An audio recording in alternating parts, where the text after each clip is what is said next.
Hello students, good morning बेटा।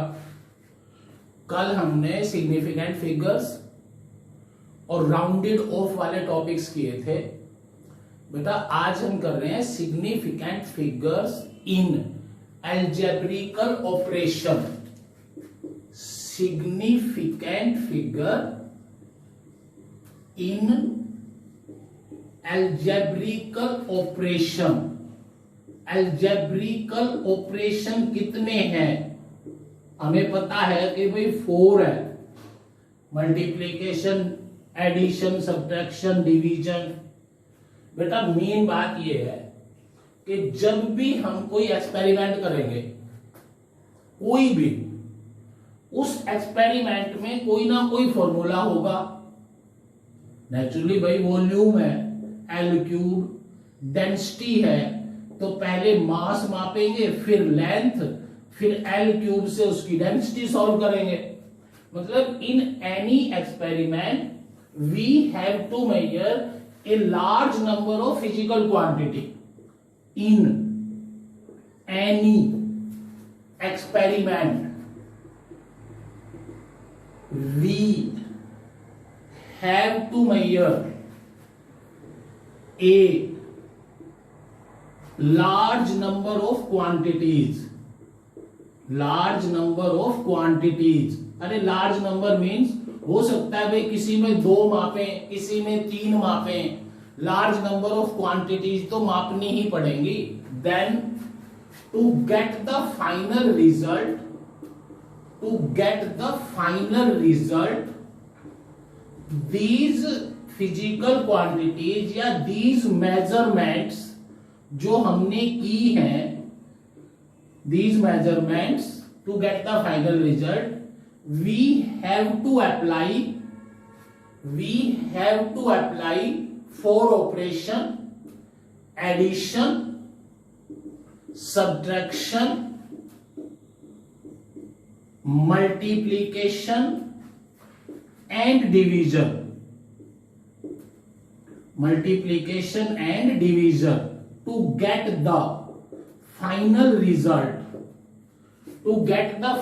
result जो भी हमने वो मापी है उसके लिए भाई फाइनल रिजल्ट में हो सकता है बेटा पैरामीटर मापने हो तो लेंथ ब्रेड्थ को ऐड करके 2 से मल्टीप्लाई करेंगे। अब इन accuracy in any measurement,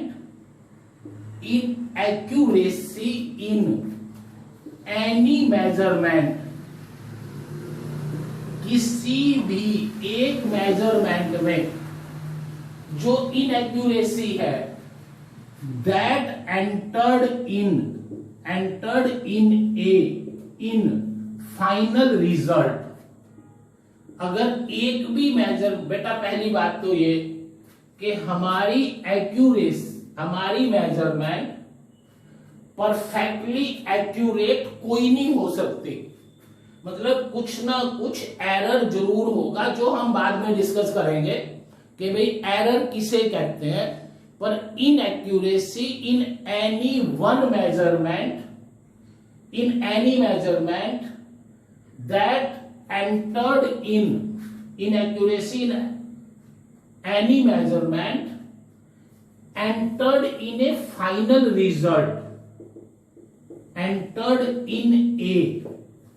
final result, अब वो भाई अगर ऐसा ना हो, सपोज देखो मुझे एरिया मापना है, एरिया लेंथ इनटू ब्रेड्थ। अब लेंथ को मैंने ज्यादा सिग्निफिकेंट फिगर तक माप लिया, 4 into 3 to 1, इसमें 4 सिग्निफिकेंट फिगर है, और ब्रेड्थ को मापा सिर्फ 1-2 सिग्निफिकेंट फिगर तक। तो इनकी जब प्रोडक्ट करेंगे अगर उसमें 4 सिग्निफिकेंट फिगर ले लें फिर तो हम इसकी मेजरमेंट की तरफ ध्यान ही नहीं देंगे। मतलब मेन बात यह है कि भाई जो भी ये मेजरमेंट्स की है हमने, इन मेजरमेंट में हमारी जो इनएक्यूरेसी होगी, जो केयरलेसनेस होगी, किसी भी वजह से जो एरर होगा वो एरर फाइनल रिजल्ट में एंटर करेगा।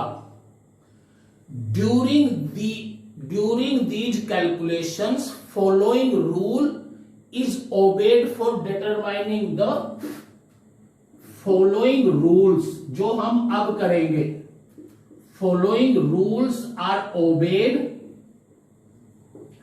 to get significant figure in final result। और ये जो रूल्स है ये हम कंसीडर करेंगे आज।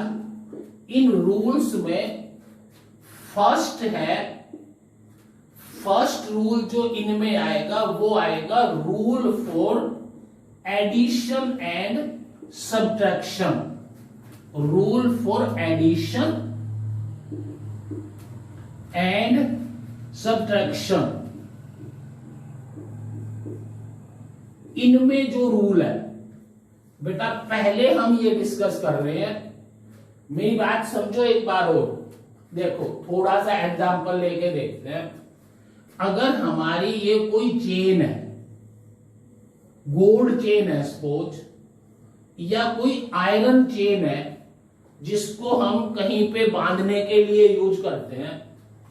अगर इस चेन के सारे ज्वाइंट की पावर 100 न्यूटन हो, सारे के सारे ज्वाइंट की पावर 100 न्यूटन हो, मतलब ये सारे ज्वाइंट 100 न्यूटन की फोर्स लगाने पे टूटेंगे। पर अगर इस एक ज्वाइंट की पावर 5 न्यूटन हो तो आपके इस पूरी चेन की स्ट्रेंथ 5 न्यूटन मानी जाएगी, ना कि 100 न्यूटन। एक बार और सुनो ध्यान से। अगर इस चेन में हमारे हर ज्वाइंट की पावर 100 न्यूटन है और एक ज्वाइंट की पावर 5 न्यूटन है, तो कोई हमसे ये कहे कि भाई इस चैन की पावर बताओ, तो बेटा वो 5 न्यूटन होगी, क्योंकि 5 न्यूटन लगाते ही ये ज्वाइंट ब्रेक हो जाएगा ना। इसलिए हर एक, जब हम कोई भी मेजरमेंट करें, चाहे उस मेजरमेंट को कितना भी सिग्निफिकेंटली माप लें, पर जब वो फाइनल रिजल्ट में एंटर करेगी तो उसके फाइनल रिजल्ट के जो सिग्निफिकेंट फिगर्स होंगे उनके मापने के लिए एक रूल है। फाइनल रिजल्ट के सिग्निफिकेंट फिगर को मापने के लिए एक रूल है, जिसमें ये पहली लिख लो बस। Rule for addition and subtraction में बस ये ध्यान रखना है कि एडिशन और सब्ट्रैक्शन में we retain the least decimal place in the various numerical value. We retain least decimal place in various numerical values,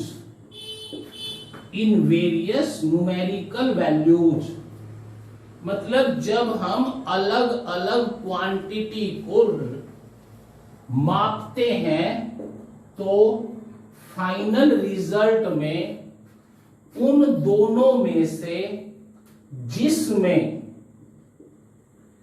come decimal place है उतने डेसिमल प्लेस फाइनल रिजल्ट में। देख मेरी बात सुनो, इनको कोई नहीं पूछना, ये तो बस मैंने एक एक लाइन आपके लिए इसलिए लिख दी कि भाई आप ये बता सको कि इसका मतलब ये है। Rule for addition and subtraction में we retain least decimal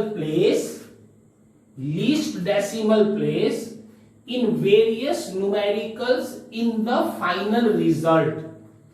For example, अब ये ध्यान देना है बेटा, एग्जाम्पल के लिए सपोज 3.1 प्लस 4.234, इनको ऐड किया तो ये आया 7.334। ये इनका सम हुआ बेटा 7.334। अब इस सम में आपको ये नहीं देखना कि इसमें 2 सिग्निफिकेंट फिगर है, इसमें 4 सिग्निफिकेंट फिगर है, तो फाइनल रिजल्ट में 2 सिग्निफिकेंट फिगर आएगी ना। जो इन दोनों में से जिसमें डेसिमल प्लेस कम है, इसमें 1 है डेसिमल प्लेस, इसलिए इसके फाइनल रिजल्ट को इसके बाद 1 डेसिमल प्लेस करके लिख देंगे, क्योंकि जब 3 को ड्रॉप करेंगे तो 3 से पहले वाली एज इट इज। ये एक क्वेश्चन हो गया भाई। From this question we can understand how the significant figure appear in the final result. तो जो इनिशियल जिन क्वांटिटीज का सम किया है, उन क्वांटिटीज में जिसमें कम डेसिमल पॉइंट है, उतने डेसिमल पॉइंट हम फाइनल में ले आएंगे। सपोज 8.75 प्लस 3.8 क्या बना 5, ये 5 12.55। अब इसमें एक डेसिमल पॉइंट ये है, इसमें भी एक डेसिमल पॉइंट रखेंगे। इस 5 को ड्रॉप करना है, इस 5 से पहले ये ओड है, ओड को हम 1 इंक्रीज कर देंगे जो हमने पीछे किया था, तो हमारे इन दोनों का सम 12.6 हो गया बेटा। उसके बाद थर्ड एक और एग्जांपल देख लो, 2.01 10.785। इसको जब आप ऐड करोगे 2.784 तो ये बना 12.794। अब लीस्ट डेसिमल पॉइंट किसमें है, इसमें 2 है, तो इसमें भी हम 2 ही रखेंगे और ये बन जाएगा हमारा 12.79। एक बार और सोचो ध्यान से, एडिशन में और सब्ट्रैक्शन में आपको ये नहीं देखना कि ज्यादा सिग्निफिकेंट फिगर किसमें है। इसमें 4 सिग्निफिकेंट फिगर है पर फाइनल रिजल्ट में 2 है। इसमें 3 सिग्निफिकेंट फिगर है, फाइनल रिजल्ट में भी 3 आ गई। इसमें 1 2 3 4 5 सिग्निफिकेंट फिगर है पर फाइनल रिजल्ट में 4 आई। मतलब जब हम एडिशन और सब्ट्रैक्शन करेंगे तो सिर्फ इस बात पे ध्यान देंगे कि उनमें से कम डेसिमल पॉइंट जिसमें है उतने ही डेसिमल पॉइंट हम फाइनल में लगा देंगे। एक एग्जांपल देखो, 12.587 बहुत अच्छा एग्जांपल है। 587 माइनस 12.5 क्या बना 0.087। इसमें तो 2 सिग्निफिकेंट फिगर है, इसमें 5 है, इसमें 3 है, पर मैंने आपको बताया कि भाई डिफरेंस में सिग्निफिकेंट फिगर देखनी नहीं। इसमें डेसिमल के बाद 1 डिजिट है तो इसमें भी डेसिमल के बाद 1 डिजिट छोड़नी है। अब इस 8 को ड्रॉप करेंगे तो पहले वाले को 1 इंक्रीज कर देंगे, इसे 0.1 लिखेंगे। 0.100 नहीं, इसमें 3 सिग्निफिकेंट फिगर हो गई। इसको हम राउंडेड ऑफ करेंगे, कब तक 1 डेसिमल पॉइंट तक, और राउंडेड ऑफ होके ये 0.1 आ जाएगा बेटा। ये राउंडेड ऑफ होके क्या आ जाएगा 0.1। ये डिफरेंस है भाई, इसमें कुछ नहीं किया जा सकता। बस आपको एक ध्यान रखना है कि एडिशन में या सब्ट्रैक्शन में फाइनल उन क्वांटिटीज को जिनको ऐड किया है या उन क्वांटिटीज को जिनको सब्ट्रैक्ट किया है, उन दोनों क्वांटिटीज की आपको सिग्निफिकेंट फिगर ऑब्जर्व नहीं करनी। उन दोनों में डेसिमल पॉइंट ऑब्जर्व करना है, डेसिमल पॉइंट, जिसमें कम से डेसिमल के बाद कम से कम डिजिट हो। हम उतनी डिजिट डेसिमल के बाद फाइनल रिजल्ट में लिखेंगे। Thus we can say that in addition and subtraction we regain the least decimal place in the various numerical value। अब मल्टीप्लिकेशन एंड डिवीजन में we regain the significant figure in the final result equal to those appear in the least precise number। पहली बार rule for multiplication and division. बेटा वो तो दोनों rule हो गए एडिशन और सब्ट्रैक्शन के। ये रूल है rule for multiplication and division. In this we regain, क्या रिगेन करना है? Significant figure. बस ये है मेन बात कि उसमें तो एडिशन और सब्ट्रैक्शन में तो हमें सिग्निफिकेंट फिगर देखनी नहीं, और इसमें हमें सिग्निफिकेंट फिगर देखनी है। और क्या कैसे देखनी है? We regain significant figure in the final result equal to those significant figure in the final result equal to those which appear, equal to those मतलब उन सिग्निफिकेंट फिगर्स को which appear in the least precise number, appear in the least precise number, मतलब उनमें से जिसकी significant figure कम है, equal to those which is in the least precise measurement, least precise measurement in the final result. चलो एक बार और से बोलो।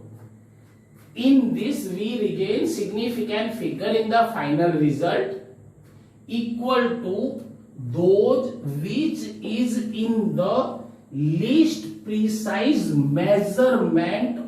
बस लीस्ट प्रीसाइज मेजरमेंट, भाई जो हमने मेजरमेंट की है, जिनके हमें एडिशन और मल्टीप्लीकेशन करनी है, टू बी डिवाइडेड और मल्टीप्लाइड, उनके सिग्निफिकेंट फिगर्स देखेंगे।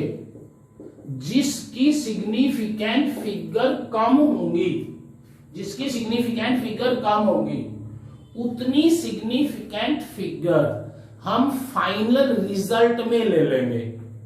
फॉर एग्जाम्पल ये करके देख लेना तुम, मैंने तो देखे हुए हैं करके इसलिए बता रहा हूं। 2.01 को डिवाइड किया, 2.01 को डिवाइड किया, या पहले मल्टीप्लिकेशन का देख लो।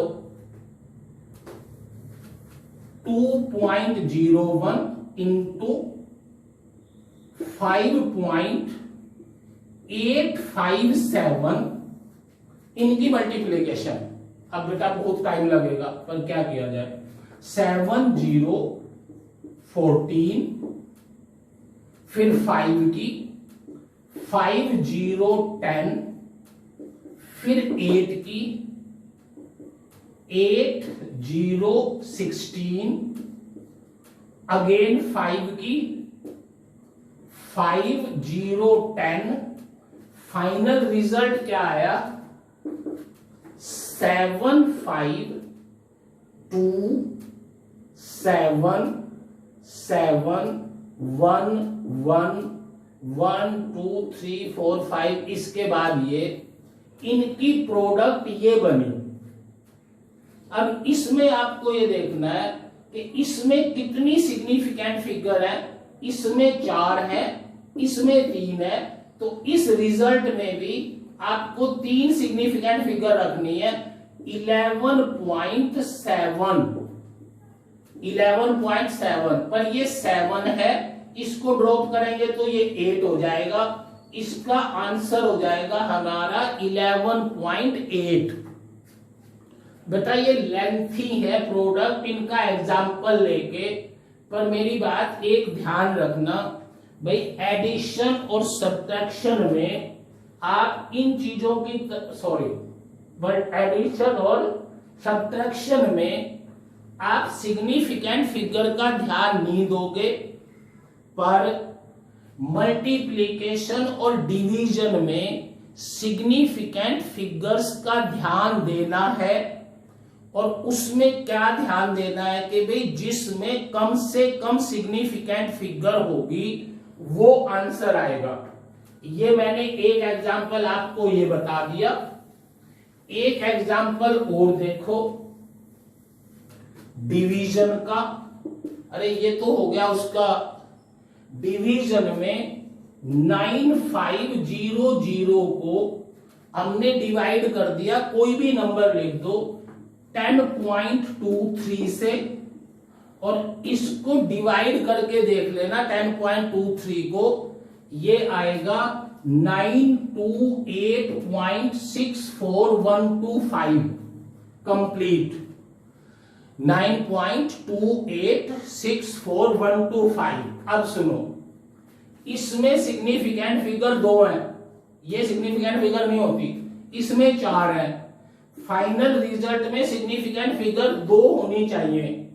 इसका मतलब हमें इस 8 को भी ड्रॉप करना है और इसे 0 लिख देना है, इसलिए इसका आंसर 930 लेना है, वो नहीं लेना।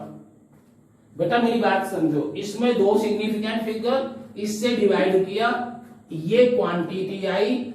एडिशन और सब्ट्रैक्शन में किस बात का ध्यान रखेंगे कि कम से कम सिग्निफिकेंट फिगर किसमें है, उन बात का ध्यान रखेंगे। 2 सिग्निफिकेंट फिगर इसमें है, इसमें 2 लेनी है, 2 लेंगे तो ये 9 और 3 हो जाएगा। पर बेटा 923 है, 93 थोड़ी लिख सकते हैं, इसे 0 पुट कर देंगे क्योंकि 0 सिग्निफिकेंट फिगर में काउंट नहीं होती। इसका मतलब इसका आंसर हो गया 930। बेटा ये कंप्लीट सिग्निफिकेंट फिगर्स के इनके न्यूमेरिकल्स आप अपनी बुक में से करके देखना। मैं ये सारे ये यूनिट खत्म होने के बाद फिर सारे न्यूमेरिकल्स स्टार्टिंग से करेंगे। उसके बाद बेटा एरर की बात आई।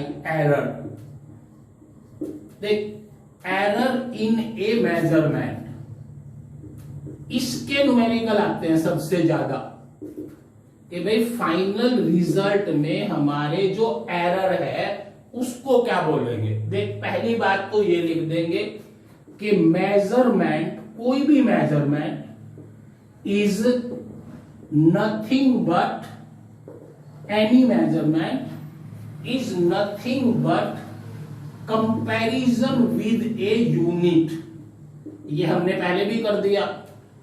किसी भी क्वांटिटी की मेजरमेंट का मतलब उस फिजिकल क्वांटिटी की यूनिट के साथ उसको कंपेयर करना है, स्टैंडर्ड यूनिट के साथ। जो हमने फर्स्ट या सेकंड लेक्चर में किया था, 5 metre means that length in which 5 meter exist by 5 times, meter exist by 5 times। बेटा इसके बाद in doing so मतलब in measurement, in any measurement, in any measurement we can't remove क्या inaccuracy या uncertainty, we can't remove uncertainty completely in a measurement. In doing so, या in any measurement we can't remove the uncertainty. This uncertainty in the measurement, this uncertainty in the measurement is called error. हमारी measurement में जो भी कमी है उसको हम error बोलते हैं, is called error. And error is nothing but the difference. Error is difference between measured value and actual value. Measured value and actual या true value of a measurement. भाई हमें किसी ने लेंथ को मापने के लिए बोल दिया, उसमें या सिंपल लिख दो अब कि एरर का फॉर्मूला आ गया क्या, actual value minus measured value.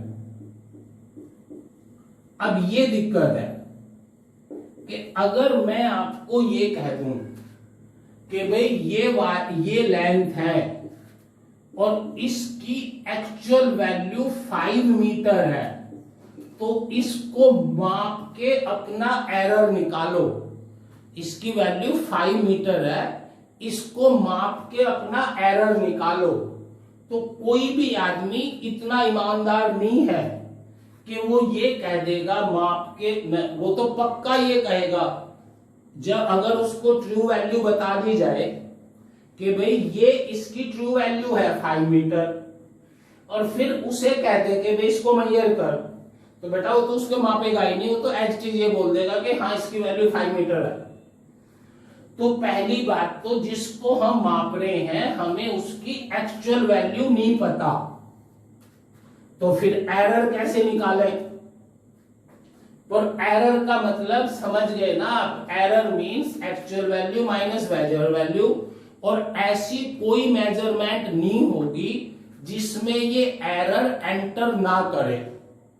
बेटा उसके बाद देख, इसी पे ध्यान देना है आपको सारा.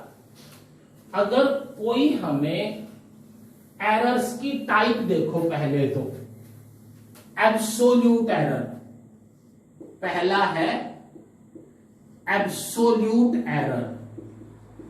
पहले इसका मीनिंग समझो. हमें किसी ने एक मेजरमेंट के लिए कह दिया, हमने उस मेजरमेंट की रीडिंग्स ले ली n रीडिंग्स ले ली अप टू an. एक बार उसकी वैल्यू a1 आई, एक बार उसकी वैल्यू a2 आई, एक बार उसकी वैल्यू आई a3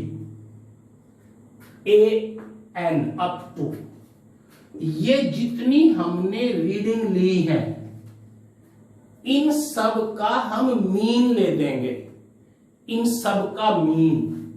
और वो जो मीन लेंगे उसको बोलेंगे इसकी true value, equal to a1 plus a2 up to an by n, which can be written as 1 by n summation ai where I 1 to n. कुछ बुक्स इसको ये ले देती हैं. मेरी बात ध्यान से सुनना, थियोरेटिकली मैं बाद में करवाऊंगा. आपको किसी मेजरमेंट का एब्सोल्यूट एरर निकालना है. हमने उसका एब्सोल्यूट एरर निकालने के लिए n रीडिंग्स ली, n रीडिंग्स अपने इंस्ट्रूमेंट से जो हमारे पास है, उन n रीडिंग्स का मीन ले लिया. उस मीन को हम नियरली ट्रू वैल्यू बोलते हैं. जिसको अपनी बुक वाले ने ए बार से रिप्रेजेंट कर दिया। अब देख, मैंने आपको बताया था कि भाई हमारे पास ट्रू वैल्यू नहीं है, पर हमें ये ट्रू वैल्यू लेनी है, ये ट्रू वैल्यू।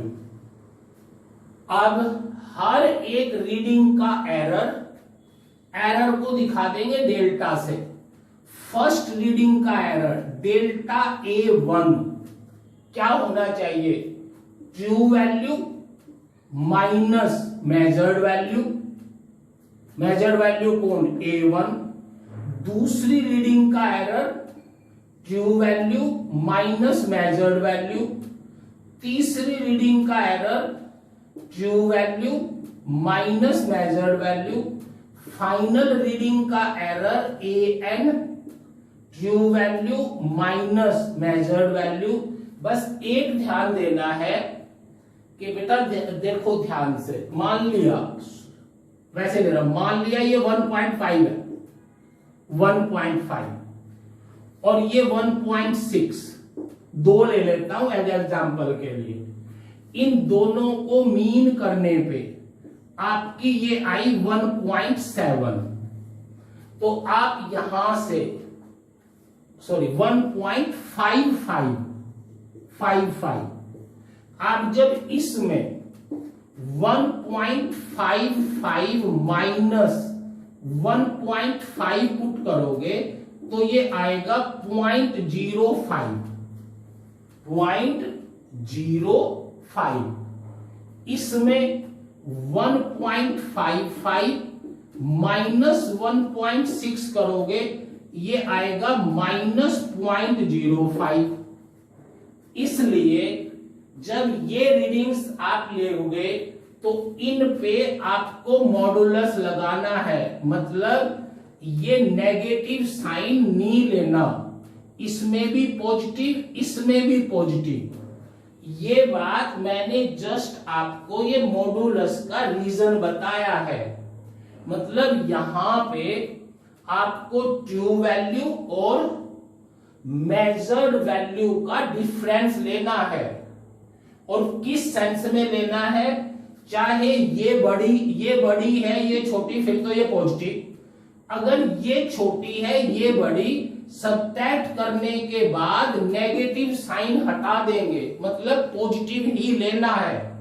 नहीं तो क्या होगा, जब इनको जोड़ेंगे ये एरर और ये एरर खत्म, पॉजिटिव नेगेटिव होके, और हमारा फाइनल रिजल्ट बिना एरर के आ जाएगा। ऐसा थोड़ी हो पाएगा।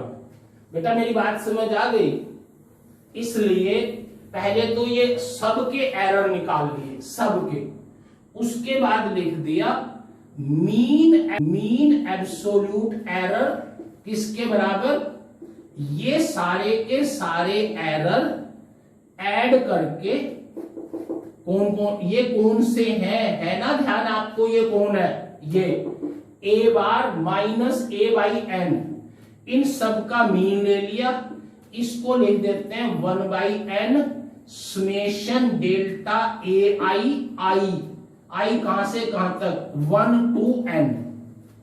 बेटा ये मीनिंग हुआ एब्सोल्यूट एरर का, जिसको आप ऊपर ये लिख सकते हो साफ कि absolute error is the difference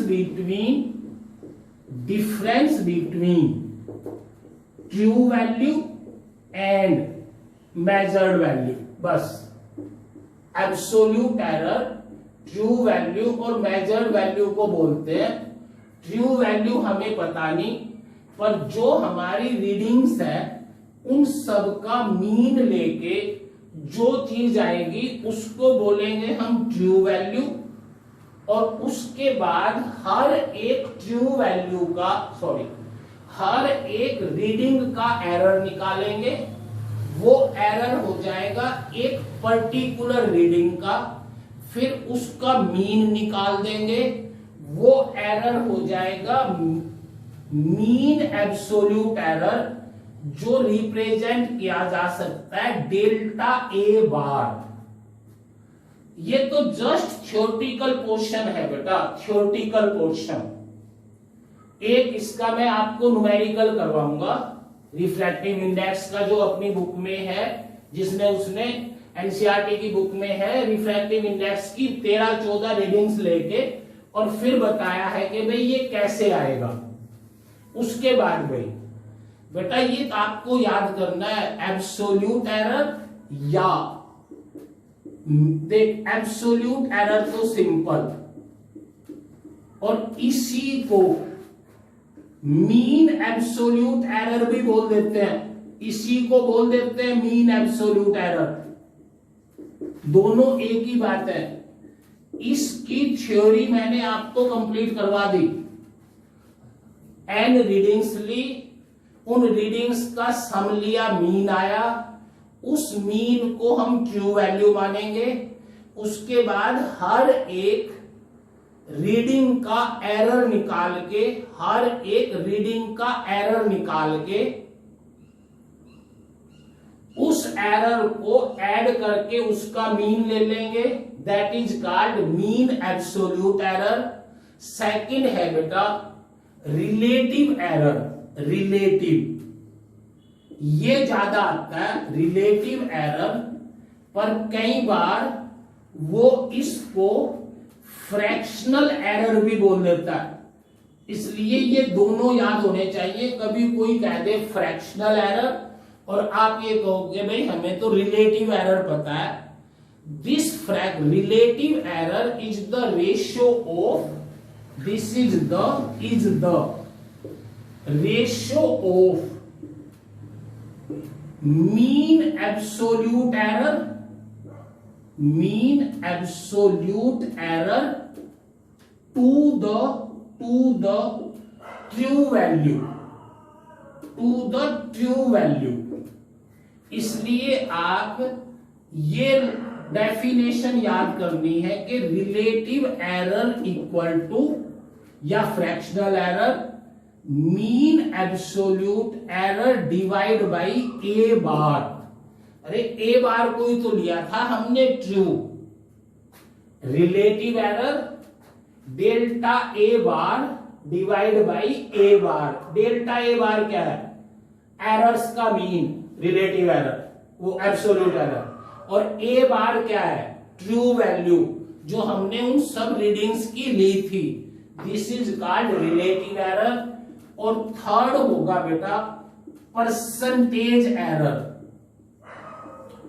percentage error एक लाइन बस, इस रिलेटिव एरर को percentage error equal to, percentage error equal to relative error into 100। Percentage error क्या बनेगा? Relative error into 100। मतलब express the relative error in percentage is called percentage error. Express the relative error in percentage error is called, express the relative error in percentage is called percentage error. बेटा यहां तक ये error हो गए।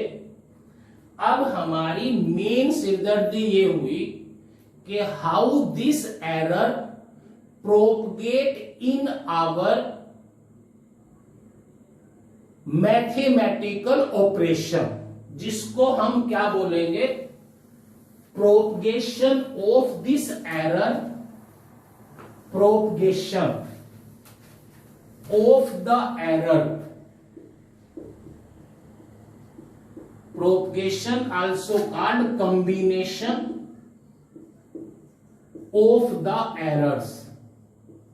मतलब वही बात कि हम कोई मेजरमेंट करेंगे, उस मेजरमेंट में कोई एरर आ गया, 2 या 3 रीडिंग्स ली हमने, उन रीडिंग्स में कुछ एरर आया, फिर उन रीडिंग्स से हम फाइनल रिजल्ट निकालेंगे।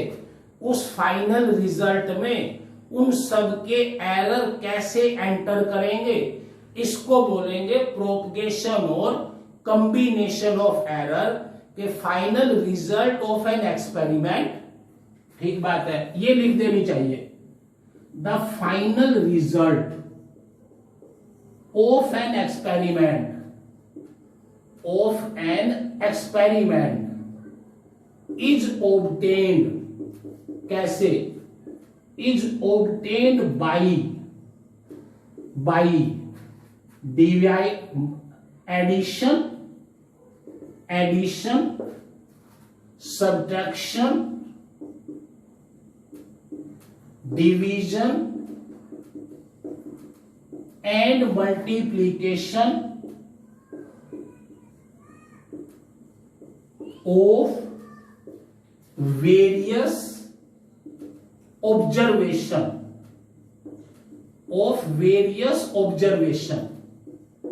final result of an experiment is obtained by addition, subtraction, multiplication and division of number of observation, जो भी फॉर्मूला होगा। Now the error in these quantity entered in the final result, वही बात जो अभी बताई थी, error in these quantities, in these observation, error in these quantities or in these observation entered in the final result, entered in the final result. This entering of error in the final result is called propagation of error, propagation of error। अब ए point है, ए भाई चार ये operation है, चारों की चारों हम देखेंगे कि व्हेन रिजल्ट मतलब फाइनल रिजल्ट इन्वॉल्व या obtained sum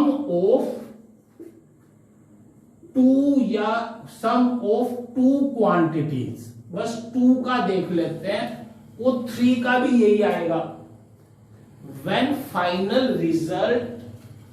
when result involves sum of two quantities। बेटा अब यहां ध्यान से देखना, पहले एग्जांपल लेके हमने एक क्वांटिटी L मापी 10 प्लस माइनस 0.5 मीटर, ये हमारा 0.5 है, जो ये एब्सोल्यूट एरर है, जो कैसे मिला था, जो पिछले टॉपिक में एरर वाले में ये आया था, डेल्टा ए बाई आर ये है, और ये जो ए था ना, ए बार वो ये है, इसलिए हमने लेंथ को लिख दिया 10 प्लस माइनस 0.5 मीटर, और फिर बी को लिख दिया बी 7 प्लस माइनस 0.1 मीटर। अब उसने हमें ये कह दिया कि भाई मुझे फाइनल रिजल्ट है ना, जो मेरी एक्स क्वांटिटी है, जिसका उसने नाम दे दिया एक्स, वो है एल प्लस बी। तो उसने हमें ये बोला, बेटा ध्यान से सुनना, यही काम करना है तुम्हें, थ्योरेटिकल पोर्शन की तो मैं करवाऊंगा अभी आपको, वो ज्यादा मैटर नहीं करता, मैटर ये करता है कि उसने हमसे ये कहा कि भाई इस रोड की लेंथ मापो। हमारे पास एक इंस्ट्रूमेंट था, हमने उससे उसकी 15-20 रीडिंग ले ली, उन रीडिंग्स का मीन किया, वो 10 आया, फिर हर रीडिंग का एरर निकाला, उस एरर का मीन किया, वो 0.5 आया, इसलिए हमने लेंथ को बोल दिया 10 प्लस माइनस 0.5। ऐसी बी को बोल दिया 7 प्लस माइनस 0.1 मीटर। तो L कितना आएगा, x equal to L plus B. तो वो ये कह रहा है कि इस x की वैल्यू निकाल। तो मैंने x की वैल्यू निकाल ली, l प्लस बी 10 प्लस 7 17 आ गई बेटा x की वैल्यू। l 10 है, b 7 है, ये ऐड कर ली। फिर इस x का एरर निकालना है, x का एरर, तो हम प्लस माइनस करके l का एरर और इस b का एरर भी जोड़ देंगे और ये एरर जुड़ के क्या आ जाएगा 0.5 plus 0.1 equal two plus minus 0.6। इसलिए हम इस x को लिख देंगे 17 प्लस माइनस 0.6 मीटर। हमें तो एक्चुअल में तो आपको ये बात सीखनी है। ये बात कैसे आई थ्योरेटिकली, ये हम कल वाले लेक्चर में करेंगे, पर इसको एक बार ट्राई करोगे भाई। पॉजिटिव को जब हमने दो क्वांटिटियों का सम किया तो उन दोनों क्वांटिटियों का एरर भी ऐड हो गया। कल इसका लास्ट लेक्चर होगा हमारा। थैंक्स बेटा।